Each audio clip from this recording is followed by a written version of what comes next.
Welcome to the Wake Up Dad Show. This is episode number 28. Remembering that this is a process as opposed to an event. There was an event when your child was born, when you became a father, when you became a dad, but the process of parenting, the process of growing this little thing into a successful human being is a process. And we have to remember that. And I think not to be so hard on ourselves when we have moments where like, I messed that one up.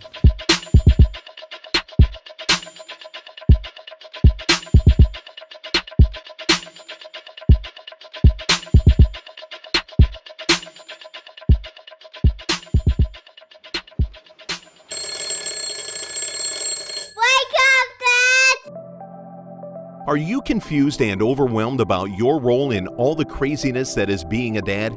Are you struggling to create the life you hope for? Are you looking for other dads to share your struggles and your triumphs? Or do you just need help waking up in the morning? Join your host, Dr. Scott Vatcher, as he explores the amazing and sometimes crazy world of being a dad. This is the Wake Up Dad Show. Hey Dad, and welcome to another episode of the Wake Up Dad Show. Today's guest is an old friend of mine. His name is Alain. I'm not that old, man. No, you're an old friend. You're not that old. This guy is ancient. And his last name, I think I'm going to try and pronounce it. Desaulniers? Close. Desaulniers. Desaulniers. As you might be able to tell, he's got quite a French influence, and I assume that's French. Yeah. Cool. And I'm going to mix it up a little bit on today's show. I'm not going to read out a bio. I'm going to let Alain introduce himself, and I don't want you to be modest. I want you to talk yourself up because that's what bios do. So welcome to the show. Thanks, man. Well, yeah, I love the people who write bios because they're the best. They make me sound fantastic. And really, I mean, who I am really doesn't matter. But I am a dad to a 4-month-old daughter, Ev, a husband to my amazing wife, Sarah. I am a chiropractor here in Vancouver, British Columbia, all the way over here in Canada. And through the amazing technology that we have, that we're able to speak like this, like I'm always amazed. So I'm also a fanatic of technology in the sense that I just love stuff. I love learning about stuff, and I get to not only speak about things in my office with my clients, but I also get to travel the world and speak to different audiences, whether they be other chiropractors or people in the corporate world, about just about really taking the essence, this amazing gift and power that we have within us to really be awesome every day in every aspect of our day. And I think if I offer something of significance to the world, is that I just love people, and I just love learning about people, and I love learning about what makes us tick, and then trying to put those things together and delivering it to people that is in an actionable way that they can take that forward and create this ripple effect through their own lives and through the fabric of our existence. So that's me. That's awesome. That sounds fantastic. I think we can end the show now. Let's go. We're done. Now let's you did leave one thing out. One of your ways of getting your message out to the world is through your podcast. Oh, yeah, man. Yeah, we've got this awesome podcast called Everyday Revolutions, and we've been going for about a year now. When you listen to this, you might be listening to this in 5 years. I don't know. But yeah, we've had this great podcast called Everyday Revolutions, and it was really started. I mean, I love podcast number one. I listen to podcasts whenever I can. One of the things that always stuck with me, because I'm also just like you, Scott, like I'm kind of a seminar junkie. I love going to learn things. I love absorbing new information and strategies. But what I found for my own self, and what I found with others that I get to work with, is that there seems to be a gap between learning these principles of inspiration and motivation, and how to create a successful life and health, and what are the action steps that are needed. So I became very obsessed with asking that question, like, well, how do we take these big ideas and actually make change every day? So that's kind of what we try to do with the podcast is like, okay, let's get these big ideas and then let's break it down into, what do I do? Like, give me something to do. Give me something to do. I'm simple like that. Yeah, absolutely. I'm simple like that too. I need a list. If anything needs to get done around the house, give me a list and I'll get it done. Or I'll try to get it done anyway. The cool thing, and this is something you guys do. You do great with your podcast as well. Is that like there's the idea that success leaves clues, and not just we can look at it from all kinds of different aspects. Like we can talk about we can sit here and talk about physical health for an hour or 2 hours or all day. But within that there are certain principles and strategies that can apply to all kinds of other aspects of our lives. And I think that's really powerful is that we can take a step back and really look at, okay, well, what are the underlying principles that kind of pervade every aspect of our existence? And then how do we then start to, apply the different things to everything? Yeah. I mean, then we just become then we just create a successful life, as opposed to just, hey, I'm a great dad to my kids, but I suck at my business, or I am fit as I'm very fit, but my business sucks and my kids hate me, and all those things. So because there's things that we do as dads, there's things we do as business people, there's things that we do as individuals that really apply to everything, and it's really kind of uncovering those commonalities. I think this is where the juice is, because then we realize, it's actually not as complicated as we thought. It's very complex, but it's not very complicated. It's actually really simple, isn't it? Yeah. Really simple. It's simple, not always easy. Simple. A friend of ours, Jamie Richards, says it quite well. He says, rinse and repeat. Just like, on the shampoo bottle, it says, give it a wash, rinse, and repeat. It's like to have the best health possible is to figure out the steps that need to be done, which are pretty simple. Maybe not easy to do, but they're simple.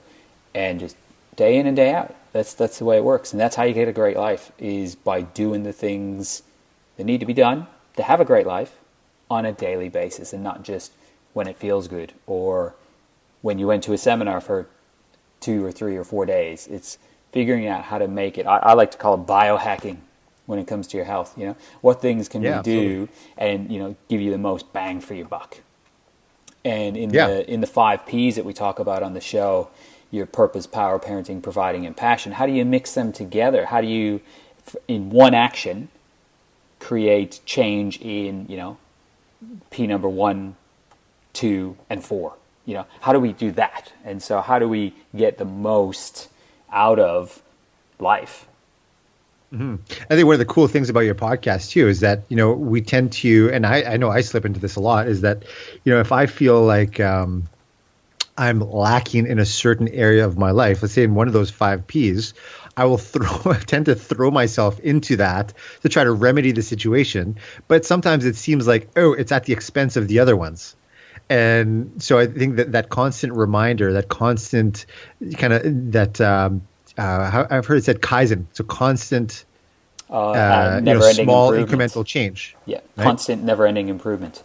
Yeah, exactly. Like so listening to this podcast, and if I can teach you anything today, it's to go back and listen to all the other podcasts, because it's really that. I mean, it's remembering that this is a process as opposed to an event. There was an event when your child was born, when you became a father, when you became a dad, but the process of parenting, the process of growing this little thing into a successful human being is a process, and we have to remember that. And I think not to be so hard on ourselves when we have moments where like, like I messed that one up. Absolutely. I messed that purpose part up, or I messed this provider part up right now. Like, hey, like we can do something. Like, take it step by step. And like you were saying, I love how you say, done is better than perfect. Done is, and so it's like, let's get this done. So I call it the magic bullet. And I think today's world is full of ideas where it's like, okay, do this one thing and everything's going to work out fine. Like in the health field, because that's where I'm, an expert, is people want to know the one thing that caused their problem and the one thing that's going to fix their problem. And there is no magic bullet. There's constant, never-ending improvement in all aspects that's going to eventually get you there. But people, that's not sexy. That's not, take this magic bush berry from the Himalayan mountains that we just found and it's going to fix everything in your life. There is none of that. It just, anything you hear that's like that is a lie. It's that simple, because it's never going to happen. It needs to be just simple, step by step, work on it day to day. Right. I think there's also, the idea also sometimes that we try to not necessarily we oversimplify things, but that there's like this idea that, the one magic bullet, which is not true. However, I think on the other side of that is that, we make things because things are so complex, we have so many moving parts. Just the fact that there's more than one P to me is like, oh my gosh, okay, there's a lot going on here. But, and when it comes to our physical health, when it comes to, success in life, we think because all of these things are so complex, we automatically assume that they're complicated, but it's not. So I think it was Buckminster Fuller that said that, simplicity on the far side of complexity, meaning that there's all this complex stuff happening, but we can really boil it down. And I think it's the beauty of this podcast is that it boils things down into the essence of what is really needed. And then we can just apply our energy to that. And once we apply that, then we can move on to the other thing that might be a little bit more complex or, that sort of thing. Like it's like kind of like, crawling before you can walk, before you can run, before you can sprint, before you can, whatever. Right. And looking at that. Oh, go ahead.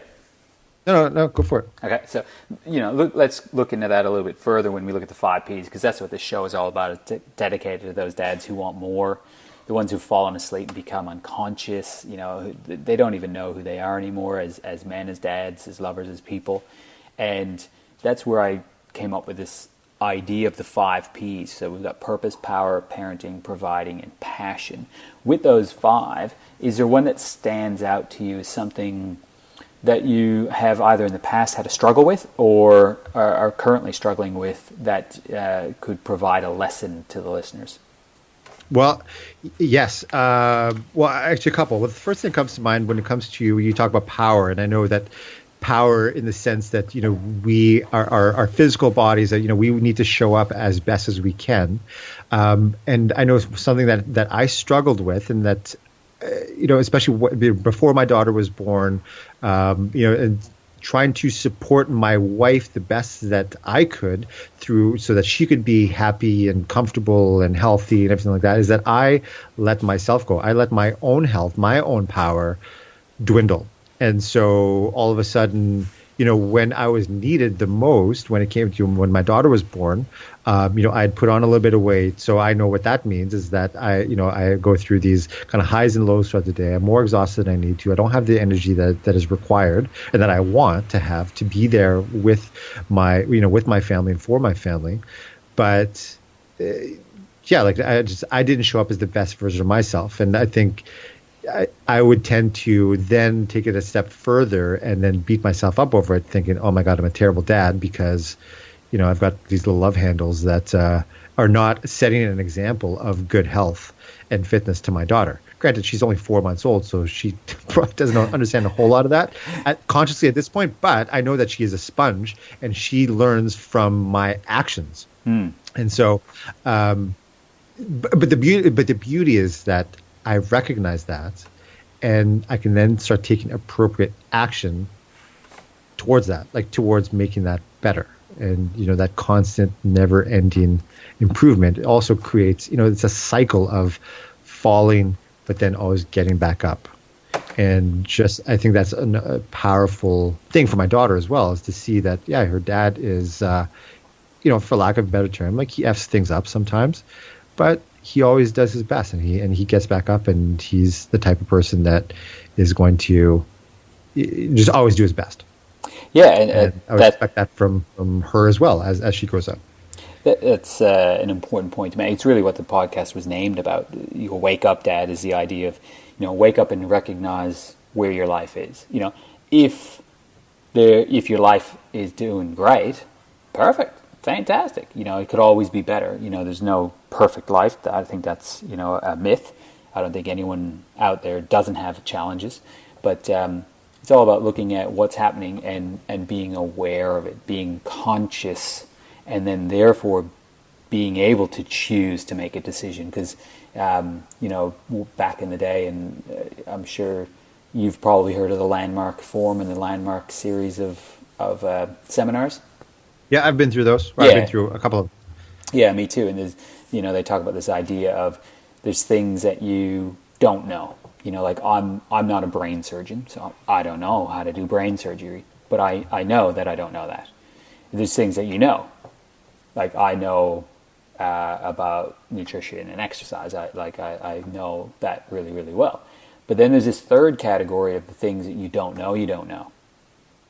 And that's where the magic happens. That's where transformation can take place. That's where, if there was a magic bullet, that's probably what the magic bullet really is being aware of those things that you weren't aware of before. And then all of a sudden, a light switch turns on. It's like, wow, yeah, okay. Now I can do something about this. Right, totally. Yeah, it's a beautiful thing to see that happen in people. And it's a beautiful thing to have that, to be able to have that realization myself as well. And so you mentioned two P's that you've struggled with. So power was the first one. Oh yeah, come on, man. No, power was definitely one of them. And I wouldn't say it was so much. Well, I guess it was. I mean, it's beautiful how all of these P's tend to overlap as well. Yeah. Something that became very apparent when my daughter was born. Is I remember thinking, okay, so we had a home birth and my daughter was born. Excuse me, my daughter was born in a birthing pool back in her room, actually in her little room where she's going to grow up.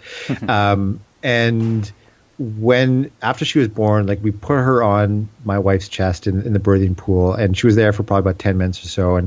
And at the point they waited, I can't remember, like time just essentially stood still. If you're a dad who's been there for your daughter or your kid's birth, you know what I'm talking about.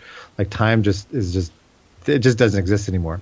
So whatever time went by, and they were ready to cut the umbilical cord. The pulsing had stopped and everything. And so my wife went to the bathroom to birth the placenta. She wasn't really comfortable where she was, and so they gave me my daughter.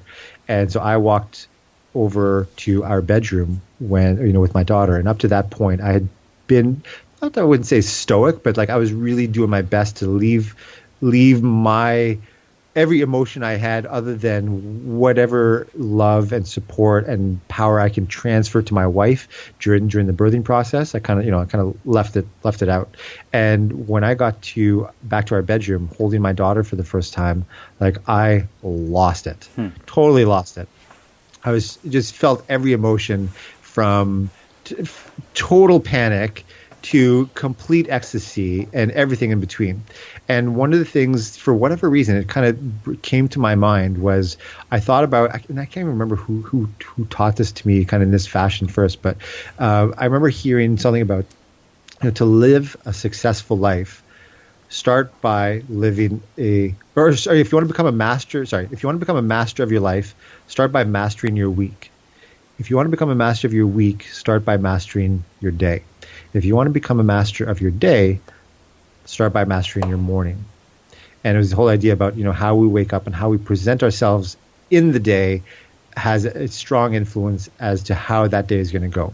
And so I've set up, to the best of my ability, a very powerful and significant morning routine for myself, so I can really get my day going and really live with as much passion and purpose as I can.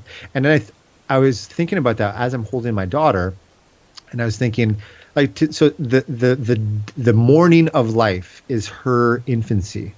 And if she's going to get a good start in life, if she's going to be successful in life, it's hyper important that she leads a successful, infancy. And it became very apparent to me that you know, as much as I know that at some point, you know, because I'm not perfect, I'm going to, you know, that's going to be communicated somehow to my daughter that I'm not perfect and I'm going to mess things up along the way. But, you know, that's okay. But the importance of how I show up became so hyper important to me in that moment. And it became very apparent. Like, it was this realization, like, holy crap, like, this is for real. I can't mess around anymore. This is not just me. I'm just not messing up my own life when I make mistakes. I'm starting to mess up her life too. And so I wouldn't say it was necessarily like a struggle, but it's something that I know is like of top of mind all the time, that whatever I do is in some fashion or form being transferred over into and through my daughter. Absolutely. And I think it in that sort of scenario, you can feel really overwhelmed by that, and to go, man, I can never screw up. I'm going to screw my kid up. Yeah. So you know, it's a big place to be in. And remember, you know, dads out there listening, trust me, you're going to screw up if you haven't yet. I doubt you haven't yet, to be honest, because, you know, that's just part of life. But the thing about screwing up is learning the lesson from it. So, of course, we want to be doing our best, but really, I think making sure that, you know, we are aware of when we screw up. We don't sweep it under the rug. We take responsibility for it. Self-responsibility is huge to, you know, just make it right again. I think that's a really important lesson for the dads out there listening. Yeah, that's really what it instilled in me. That's a perfect word, is responsibility. Like, I need to be, and I think the key in that is being responsive. So knowing that we're going to mess up, I'm going to mess up. I mess up every day. I messed up many times already today. And, you know, I said I haven't even had dinner and I've messed up already. Like, man. But to be responsible means to be responsive and taking action on those things. And Definitely. Making sure that, yeah, like you're saying, then it all goes back to done is better than perfect. Like, don't not do things because they're not perfect.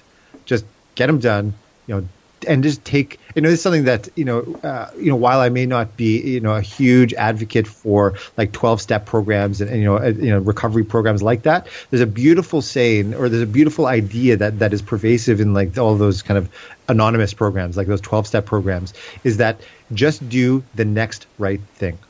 So You may have relapsed, you may have effed up, you may have done whatever it is, but now just take the next right step. Do the next right thing. And that's, I think, as I know as a dad, I will beat myself up constantly about, well, I didn't do this right. I want to be the best. Like, but that's okay. Just what's the next right step? And if I can take the next right step, that leads into the next right step and the next right step. And then it just creates a ripple effect and just a momentum that just becomes way more powerful. So yeah, speaking of steps, and then you mentioned earlier, something that might help some dads out there that are sort of trying to work on the big picture by working on the small stuff first with your daily routine. You mentioned about a morning routine. Would you like to give dads a few tips or pointers about, you know, some things that you actually do to give them some ideas? Yeah, absolutely. So I get up and I drink heavily. No. No. And this is actually something that, you know, I remember when I first had my daughter, it was like, so I had this like rock solid, bulletproof, morning routine that I did. I never missed. Like, I was committed. And anyway, granted, it took me 15 years to get there, you know, to get that rock solid commitment. But we're actually finally stuck. But as soon as my daughter came, you know, it was all of a sudden, you know, I would wake up at 5 o'clock in the morning before, and all of a sudden, you know, when I realized that, oh, I'm putting my daughter down at 4:46 in the morning from, you know, she got up and fed, and then I had to walk her for a little bit, and like, oh, I'm getting up in 14 minutes. Yeah. Like, that did not feel great. So for the first little bit, like, there was a lot of adjustment. Like, okay, how do I still get the most out of this with still making sure that, you know, I'm not just being dogmatic about, like, I'm going to get up at 4:30 in the morning or 5 o'clock in the morning, regardless of whatever happens. I know that I can become a little bit more flexible. And I think that's something that I've learned as a dad. Like, it's one of the biggest lessons that I've gotten, is just to be able to be more flexible, because Their schedules change all the time. So mine does a little bit. So it varies as to what time it is typically. But usually it is anywhere between 25 and 30 minutes that I will take consistently now before, when I get up, where I will get up and, first of all, I look myself in the mirror and I say, let's get started. And for whatever reason, I don't know, that works for me. It's like, it kind of pumps me up. Let's get started. And then I will go and journal for a few minutes. I'll write down about anything that I may have felt like kind of left over from the day before, things I didn't want to take care of in terms of maybe things, if I didn't leave things right with my wife, or it's just something that's kind of on my mind. So I just want to, it's kind of like a brain dump. I want to get everything out of my mind first thing, so that I can just out of my mind. I don't have to think about it anymore. It's written down, and I'm kind of simple like that. If it's written down, okay, fine. I can forget about it for now because it's written down. And then I will go through, and I have a list of affirmations that I run through. There's like probably, I don't know, it's about a page. I don't know how many words it is, but I don't know. It probably takes me a good minute and a half to 2 minutes to say them. I kind of go through and just affirm to myself that, who I am and who I strive to be. And I'll usually listen to it with some sort of music. Actually, most of the time, oddly enough, it's the song Ode to Joy, an old classical tune that I first heard or first became popular in my mind when I watched my favorite movie, which is Dead Poets Society. So if you ever watched that, it's a fantastic movie. Long time ago, I should watch it again. Yeah. Oh, it's fantastic. I just watched it a couple months, or not even, a couple weeks ago, I think. Yeah, my wife went away with our daughter for a day to go see her parents, and I had like the house to myself, and like my perfect night was like, all right, I'm going to order some Thai food, I'm going to watch Dead Poets Society, and be in bed that night. It was awesome.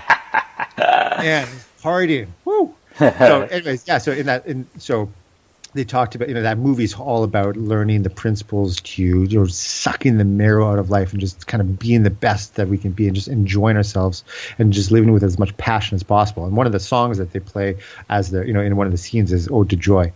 And I can't remember the composer, Mozart, Bach, maybe Mozart. I can't remember. Anyways, doesn't matter. Ode to Joy. Look it up. So I would play that on my headphones, and that's very inspiring to me. And so I would say my affirmations. Then I go through a routine. Even if I'm going to the CrossFit gym or something later on that day, I will do 3 sets of 10 push-ups, 10 air squats, and 10 sit-ups. And that just kind of gets my blood going a little bit. And then from there, actually, as that is all going on, I have a French press of coffee that's being made, and then I have a bulletproof coffee. You're familiar with bulletproof coffee, right? Very much so, yes. If you go to the website, www.thewakeupdadshow.com, put in your email, and there's a video of me showing you exactly how to make a bulletproof coffee out there. Yeah, see how I did that? See how I set that up? Yeah, so go check that out. But yeah, bulletproof coffee, I swear by it, and it makes all the difference. I look forward to it every day. So yeah, so once my sit-ups, push-ups, and air squats are done, I get to enjoy my coffee. And by then, yeah, that's probably about 20, 25 minutes. And then I go have a shower. And my shower over the last 2 months, anyways, has been, I'll start out with, a nice warm shower, and I'll end with about a minute to 2.5 minutes of freezing cold water. And not only does that wake my ass up, but it also, if you can look at that too, it's very, very helpful for your health, for immunity, for, you talk about biohacks, like it's just an awesome biohack. So I'll start with that. And that's my morning. Cool. And then I go off. And the other thing is that I try to do that with as minimal noise as I can, because I don't want to wake anybody up, because it's actually always before anybody else gets up in our house.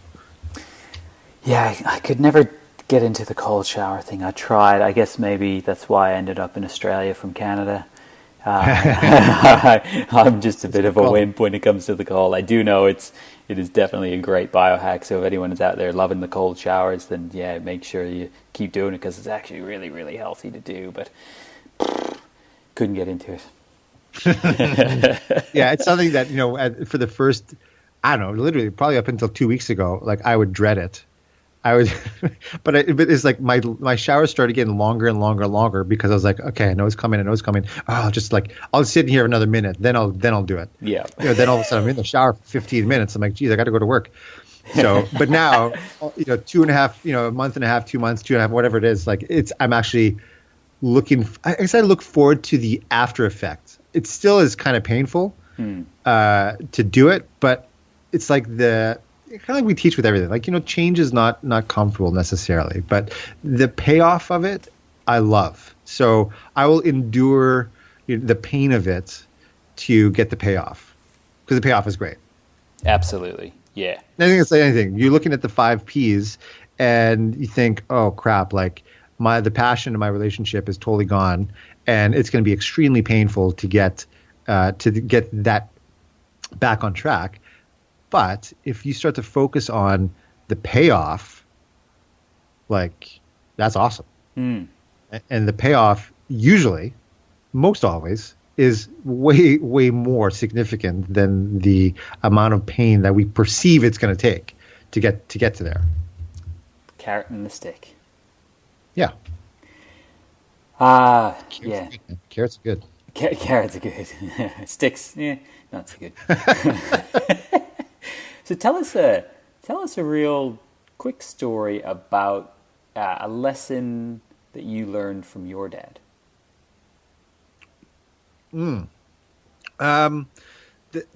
Okay, so I did not prepare anything. So the first thing that's come into my mind, because I'm simple like that. The first thing that comes to mind is I remember my dad when I was probably, I don't know, 13, 14 years old, maybe 15 years old. I was at a soccer tournament. We were, I don't know, it was probably 2 hours away from where we live. We were at a soccer tournament for the weekend, and my dad came out with us. And for those who have read my bio, you'll see that not only am I a chiropractor, but I am the product of a family of about 40, now we're 44 chiropractors, I believe. Wow. So my dad, not only is my dad a chiropractor, but now my mom is a chiropractor. She graduated 10 or so years ago, and I have 3 siblings that are chiropractors. 2 of them are married to other chiropractors, and all kinds of people, right? So anyways, my dad's a chiropractor, all to say. My dad came, he brought me to my soccer tournament and, was sitting on the sidelines, and I don't remember much about that, like him being on the sidelines, but what I do remember, and I don't know why this is coming to me now, like how this kind of came up, but there's our goalie, this guy, Rudy, who injured himself on the field. And the first guy to come to his aid was my dad. My dad didn't know this guy at all. Didn't know this kid. He was just some kid who got injured. But I think, granted, he had some expertise in health and recovery and injury and things like that. He ran out on the field and to help Rudy out. And I don't even remember what happened, like what he did or how he helped him or something like that. But I just remember feeling so proud. To me, it was like I was this awesome kid because my dad was so freaking amazing. Like he showed up. He was like the hero in that moment. Like he came and saved this kid, right? Yeah. I don't even know what happened. I don't remember what happened, but you just remember the feeling. I just remember, and I think that's stuck with me. And it's so weird. Like I'm 38 years old now. I'm not as old as you made me out to be when you first introduced me. But I'm 38 years old now, and I still think of my dad as the same when I was just a little kid. Like he was my hero. Like he was just the coolest thing ever, and he still is. And interestingly, like as I'm older now, I have a daughter. I think like, man, like if she could see me like half as cool as I think my dad is, like I'm laughing. Like this. I've succeeded. I've arrived. And I don't know. And I think now I can reflect on oh man, like I did some pretty shitty things when I was a kid that my dad probably is not very proud of me about. But yeah, he loved me all the way through it. And he may or may not feel like he's the hero of my life. Like I've messed up my daughter already. She's only 4 months old, but and I can get down on myself and all things about it. But yeah, like, I don't know, it's a cool thing to be able to reflect and still be able to see my dad as my hero. And I hope that never goes away. And, you know, it also just teaches me the lesson that, you know, we're all the same in the sense that we all just want someone to look up to. We all want to aspire to be like someone, even though, like, I know my dad has his faults and he has his challenges and he has his things I'm sure he screwed up on, but like, it doesn't matter. Like, there's this air of this awesomeness that I just still remember. And that's just what I aspire to. Yeah. I think we all want to be superheroes to our kids. And so, you know, you having that vivid memory of feeling what it's like to have your dad be the superhero, I think will help you to be the superhero you want to be for your kid.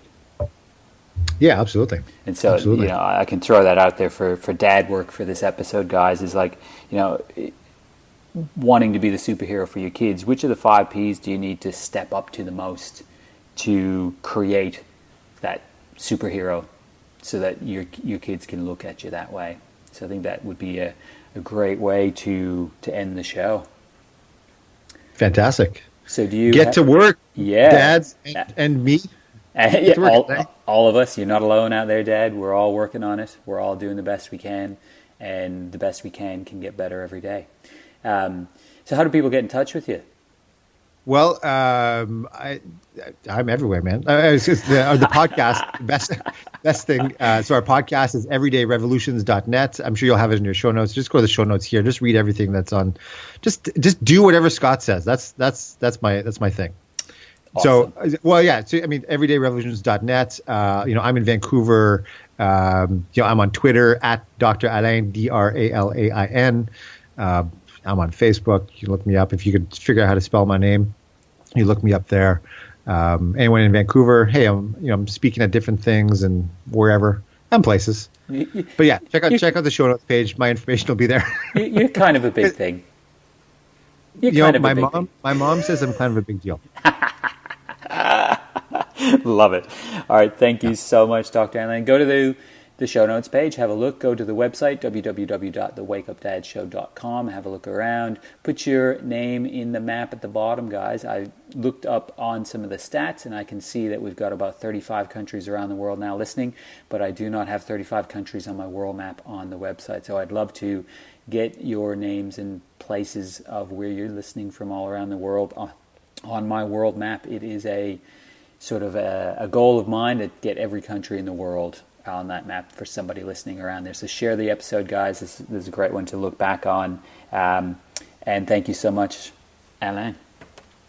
My pleasure. Do you want to know more about the Wake Up Dad movement? Go to www.thewakeupdadshow.com to download any and all past issues of the show, claim your free gift, or to directly ask Dr. Scott any questions you have. Continue the conversation on the Facebook group Wake Up Dad.